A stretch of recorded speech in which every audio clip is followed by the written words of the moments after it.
बात है जन जन की, किस्से कुछ सफलताओं के, कहानियां कुछ अनसुने नायकों की। जी हाँ, प्रधानमंत्री नरेंद्र मोदी जब भी अपने मन की बात करते हैं तो उसमें ऐसे लोगों का जिक्र ज़रूर करते हैं जो कि अपने कामों से समाज के लिए कुछ खास कर रहे हैं, जो अपने कामों से समाज में एक विशेष परिवर्तन लेकर आ रहे हैं, देश को कुछ ना कुछ दे रहे हैं।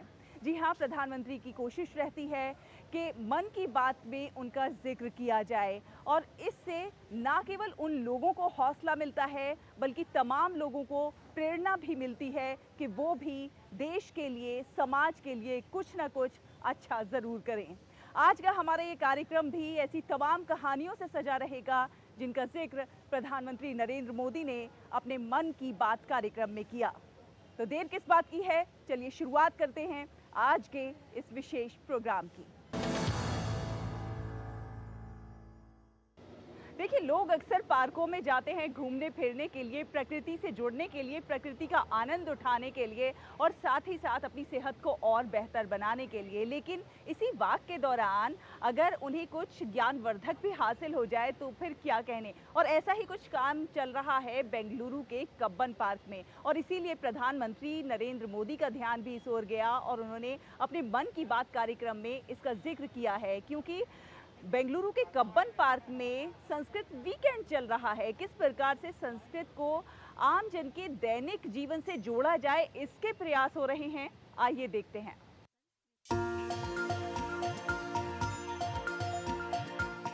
बेंगलुरु एक ऐसा शहर है जो अपनी चहल पहल भरी जिंदगी और कई आकर्षणों के लिए जाना जाता है। यहाँ खूबसूरत कब्बन पार्क है।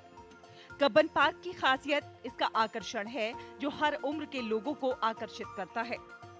माता पिता अक्सर अपने बच्चों को वीकेंड पर प्रकृति का आनंद लेने और आराम करने के लिए यहाँ लाते हैं।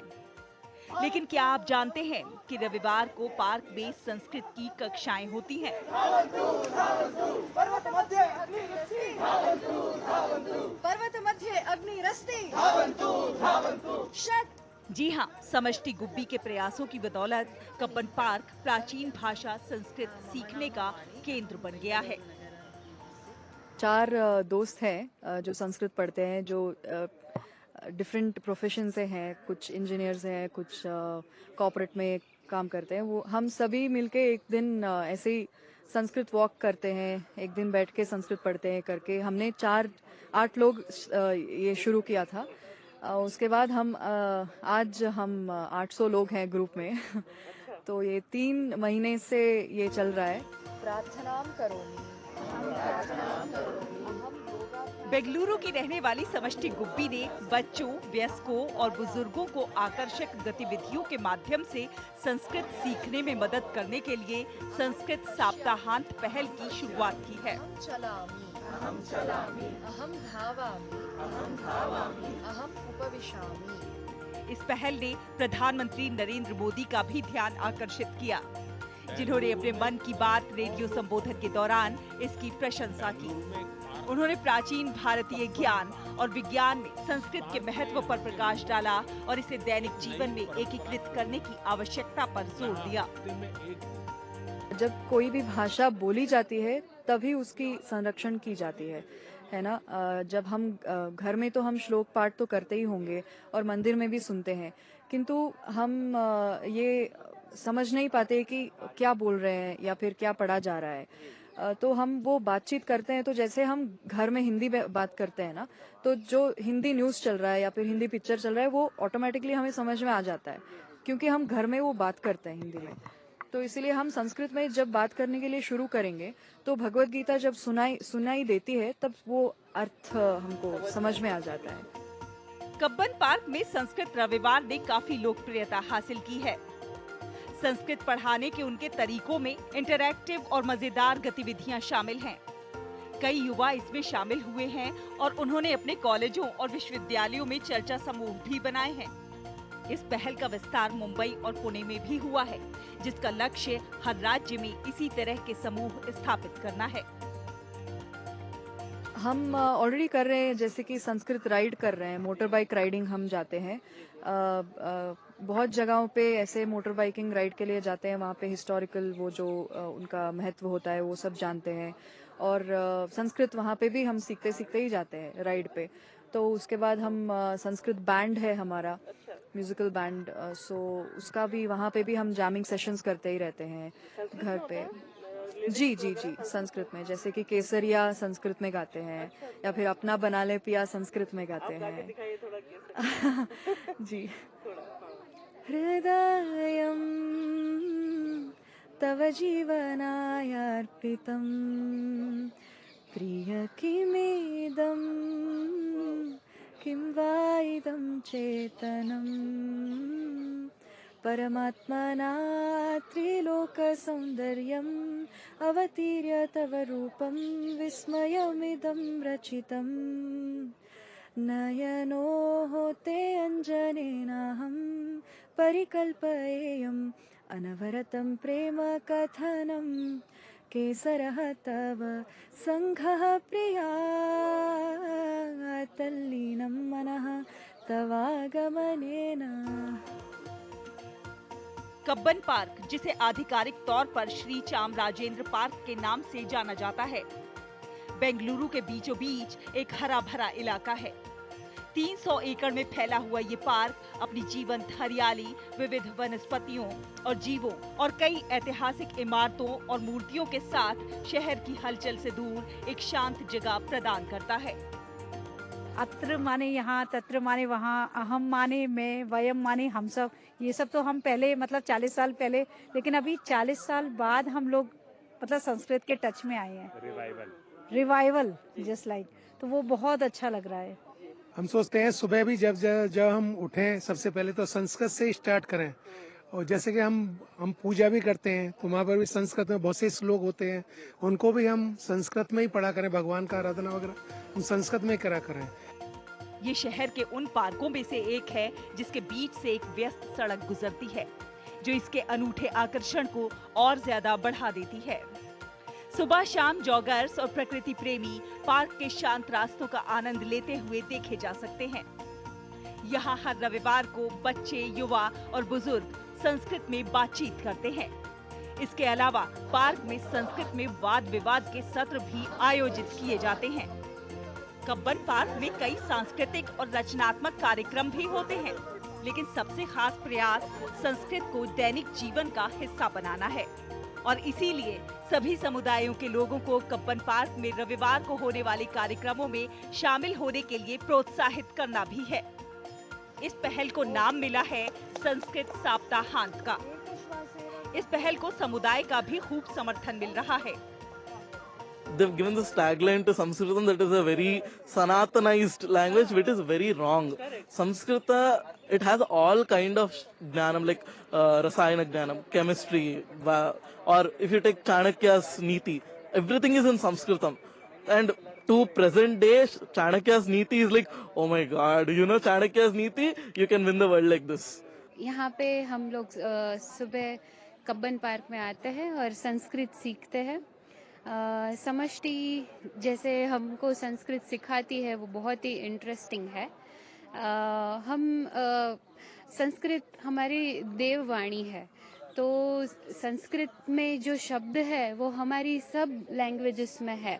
हिंदी है, गुजराती, मराठी, ये सारी लैंग्वेजेस में शब्द तो एक ही है जो संस्कृत से आए हैं। यदि सभी लोग संस्कृत सप्ताहांत जैसे कार्यक्रमों से जुड़ें और ऐसे कार्यक्रमों को बढ़ावा दें, तो नागरिक दुनिया की सबसे प्राचीन भाषा से बहुत कुछ सीख सकते हैं। गुड न्यूज जज्बा इंडिया के लिए बेंगलुरु से ब्यूरो रिपोर्ट, डीडी न्यूज। तो संस्कृत भाषा केवल किताबी भाषा ना रहे, बल्कि वो आम जन के दैनिक जीवन की भाषा बन जाए, इसके लिए ये जो प्रयास हो रहे हैं सचमुच सराहनीय प्रयास हैं।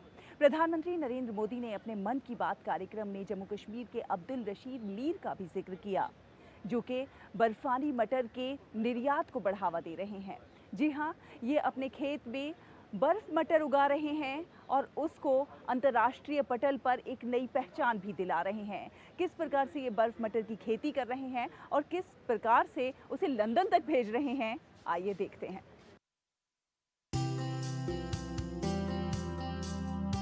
मिलिए जम्मू कश्मीर के चकूरा गांव के अब्दुल रशीद मीर से, जिन्होंने बर्फ मटर के निर्यात को बढ़ावा देने की पहल की है।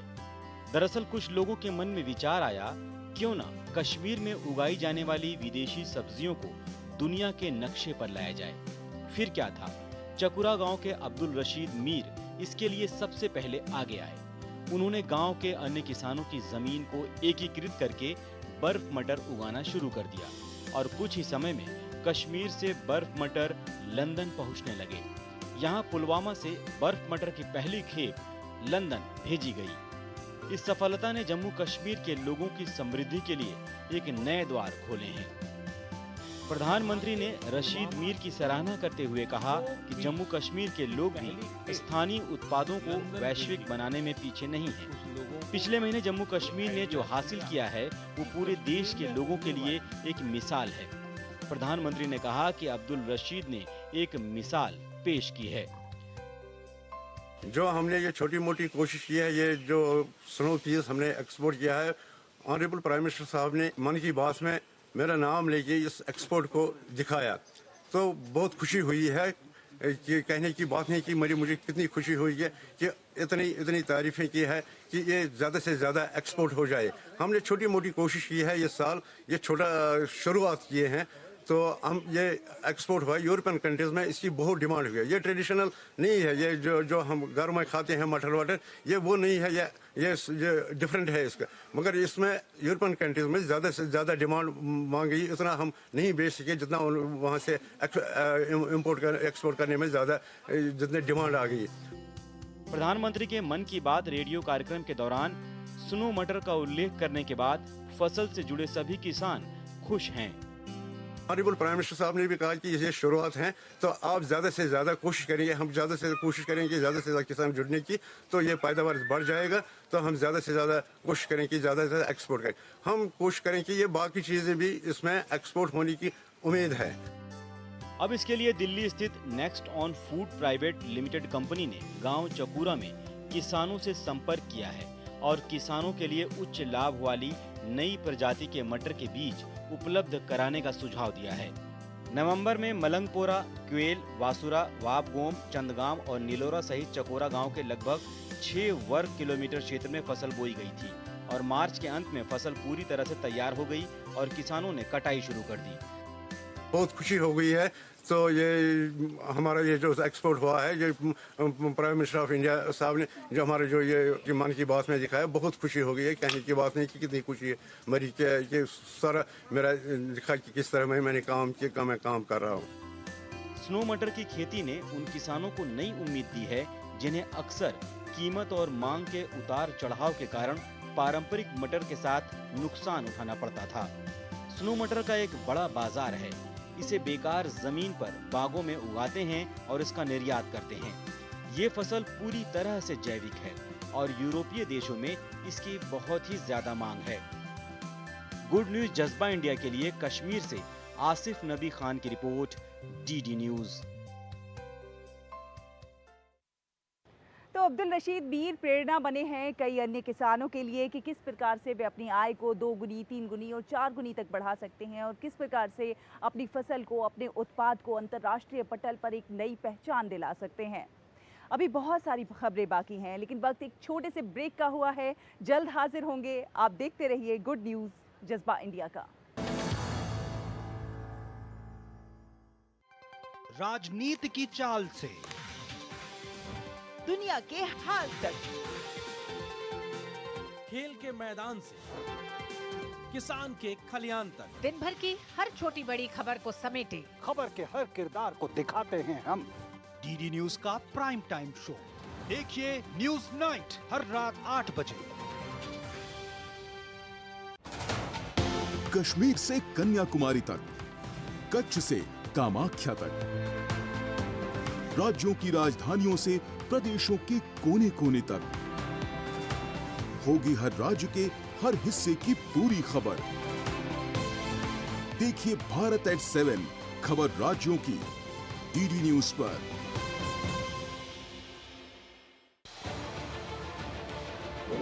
उत्तर से दक्षिण तक, पूर्व से पश्चिम तक, देश हो या दुनिया की, खबर है तो पड़ताल जरूरी है।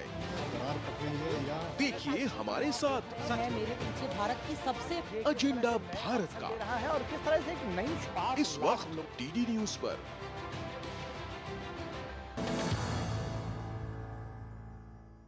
ब्रेक के बाद एक बार फिर आप सभी का बहुत बहुत स्वागत है। आप देख रहे हैं गुड न्यूज़ जज्बा इंडिया का। हम यहाँ इस वक्त मौजूद हैं दिल्ली के दिल्ली हाट में, और दिल्ली हाट एक ऐसी जगह है जहाँ पर देश भर के तमाम लोगों के द्वारा हाथों से बनाए गए उत्पाद यहाँ पर मौजूद रहते हैं। इस शॉप पर भी आप देख सकते हैं ये जो तमाम उत्पाद लगे हैं ये हाथों से बनाए गए हैं, लोकल उत्पाद हैं जो कि ग्लोबल होते जा रहे हैं। प्रधानमंत्री नरेंद्र मोदी ने अपने मन की बात कार्यक्रम में कहा कि जब हम अपने लोकल उत्पादों को वैश्विक परिधि में देखते हैं तो गौरवान्वित होते हैं और ये गर्व होना स्वाभाविक है। और ऐसा ही एक उत्पाद है आंध्र प्रदेश की अरकू कॉफ़ी। उन्होंने अरकू कॉफ़ी का जिक्र किया, तो क्या खासियत है इसकी और कैसे ये कॉफ़ी बन रही है, कौन लोग इसे तैयार कर रहे हैं, आइए देखते हैं।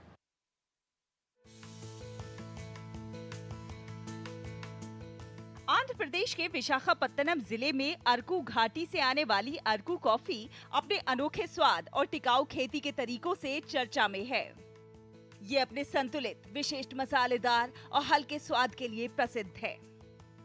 उच्च गुणवत्ता वाली ये कॉफी विश्व स्तर पर काफी सराही जाती है। मैं कमरापल्ली गांव से हूँ, वेणुगोपल्ली पंचायत से। मैं अल्लूरी सीताराम राजू जिले से हूँ। हमने कॉफ़ी की खेती से काफ़ी विकास किया है, जिससे हमें काफ़ी मुनाफा हुआ है। पिछले 10 वर्षों से मैं अपने माता पिता के साथ इस कॉफ़ी की खेती कर रहा हूँ। पिछली अवधि की तुलना में वर्तमान अवधि में हमें अपनी फसलों के बेहतर दाम मिले हैं। अच्छी खेती और बेहतर दाम के बदले हमें जो मुआवजा मिला है उससे हमारा परिवार बहुत खुश और संतुष्ट है। कॉफ़ी की खेती के अलावा हम काली मिर्च की भी खेती कर रहे हैं। हमें उम्मीद है कि इससे हमें अधिक फायदा होगा। आंध्र प्रदेश के अल्लूरी सीताराम राजू जिले में अरकू कॉफी बड़ी मात्रा में उगाई जाती है। इस कॉफी की स्वाद और खुशबू काफी बेहतरीन है। अरकू कॉफी की खेती से करीब 1.5 लाख आदिवासी परिवार जुड़े हुए हैं। अरकू कॉफी को नई ऊंचाइयों पर ले जाने में गिरिजन कोऑपरेटिव की भी अहम भूमिका रही है। इसने यहाँ के किसान भाई बहनों को एक साथ लाया और उन्हें अरकू कॉफी की खेती के लिए प्रोत्साहित किया। इससे इन किसानों की आय में भी काफी वृद्धि हुई है। पहले हमें अपनी फसलों के लिए थोड़ा मुआवजा मिलता था, जिससे हमारे जीवन में कई समस्याएं आती थीं। हमारी फसल 50 रुपए प्रति किलोग्राम बिकती थी, लेकिन अब हमें खुशी है कि हमारी उपज को कोऑपरेटिव कॉरपोरेशन द्वारा खरीदा जा रहा है और अन्य सुविधाएं भी प्रदान की जा रही हैं। कोऑपरेटिव सोसाइटी द्वारा कॉफ़ी और काली मिर्च की खरीद से हमें बहुत फायदा हुआ है। हमें कॉफ़ी के लिए 90,000 रुपये और काली मिर्च के लिए 1 लाख रुपए मिले हैं। यह राशि हमें और हमारे परिवार के सदस्यों को 1 वर्ष तक सहारा देने के लिए पर्याप्त हो सकती है। हमें शादी की सुविधा भी मिल रही है, जिससे 20 से 30,000 रुपये और बचने की उम्मीद है, जिससे हमारा जीवन बहुत आसान हो जाएगा। दरअसल अरकू कॉफी की खेती यहाँ के आदिवासी समुदाय के लोग करते हैं, जिससे इनकी आर्थिक स्थिति काफी बेहतर हुई है। करीब 1.5 लाख आदिवासी परिवार अरकू कॉफी की खेती में लगे हुए हैं, जो अपनी मेहनत, लगन और जज्बे से इस खेती को नई ऊंचाइयों तक पहुंचा रहे हैं। ये आदिवासी समुदाय न केवल इस कॉफी से दुनिया को इंट्रोड्यूस करा रहा है, बल्कि क्षेत्र की समृद्धि में भी सहायक सिद्ध हो रहा है। इस पहल ने स्थानीय आबादी को सशक्त बनाया है, जिससे क्षेत्र में सामाजिक और आर्थिक विकास को बढ़ावा मिला है। गुड न्यूज जज्बा इंडिया के लिए आंध्र प्रदेश से ब्यूरो रिपोर्ट, डीडी न्यूज। ये तमाम उत्पाद, ये जो आप मेरे पीछे देख रहे हैं, ये सब आम लोगों द्वारा, आम लोगों के हाथों से तैयार किए गए उत्पाद हैं, लोकल उत्पाद हैं, जिनकी आज दूर दूर तक मांग है। ये देखिए, ये कितने प्यारे प्यारे खूबसूरत अम्ब्रेलाज हैं, छाते हैं। बरसात के मौसम में जो एक चीज़ सबसे ज़्यादा इम्पॉर्टेंट होती है और घर से निकलते वक्त जिसकी सबसे ज़्यादा ज़रूरत महसूस होती है वो होते हैं छाते, जिससे आप बारिश में अपना बचाव कर सकते हैं। और केरल की संस्कृति में तो छातों का विशेष महत्व है। प्रधानमंत्री नरेंद्र मोदी ने इस बार अपने मन की बात कार्यक्रम में कार्थुम्बी छाते का जिक्र किया। खास बात ये भी है कि इन छातों को आदिवासी महिलाएं तैयार कर रही हैं और किस प्रकार वो ये छाते वैश्विक पटल पर एक विशेष पहचान बना रहे हैं, आइए देखते हैं।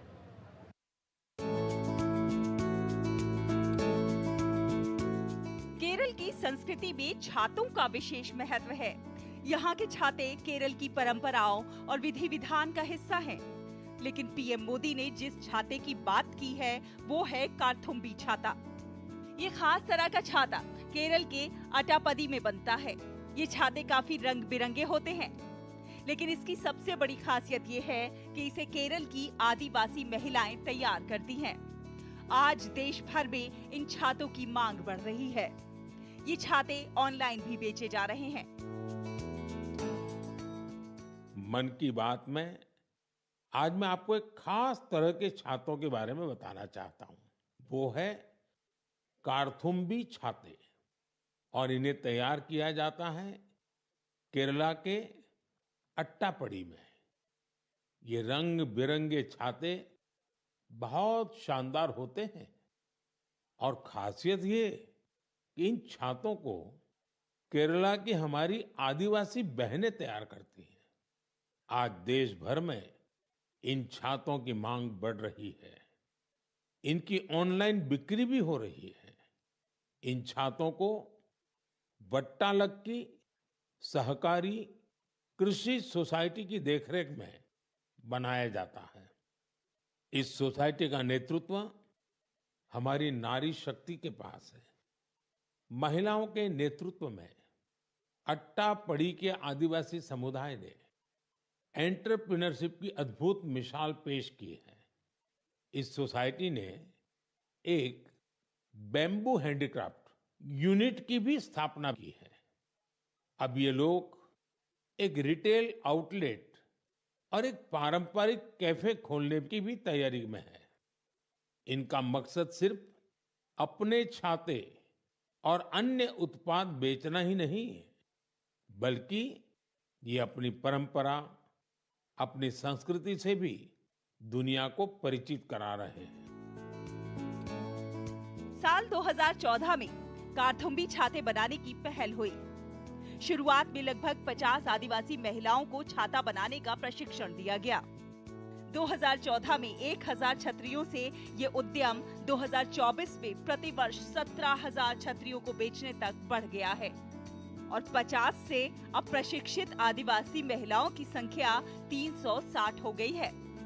इन छातों की देखरेख वटाल की कृषि सोसाइटी करती है और इसका नेतृत्व नारी शक्ति के पास है। अटापदी की महिलाओं ने एंटरप्रेन्योरशिप का बेस्ट उदाहरण सेट किया है। इस सोसाइटी ने बैम्बू हैंडीक्राफ्ट यूनिट की भी स्थापना की है। मकसद महिलाओं को अतिरिक्त आय के स्रोत प्रदान करना भी है।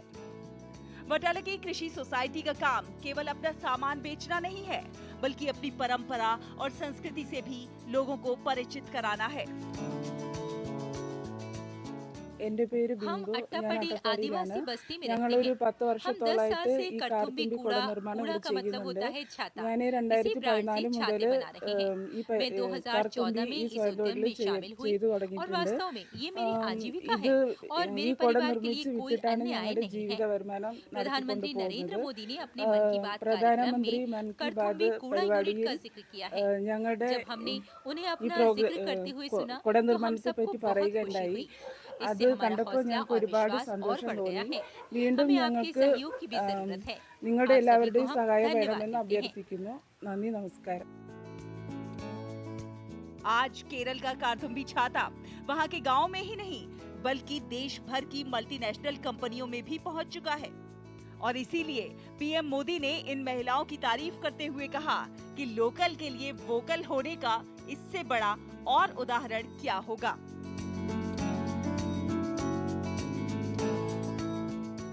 गुड न्यूज जज्बा इंडिया के लिए केरल से ब्यूरो रिपोर्ट, डीडी न्यूज।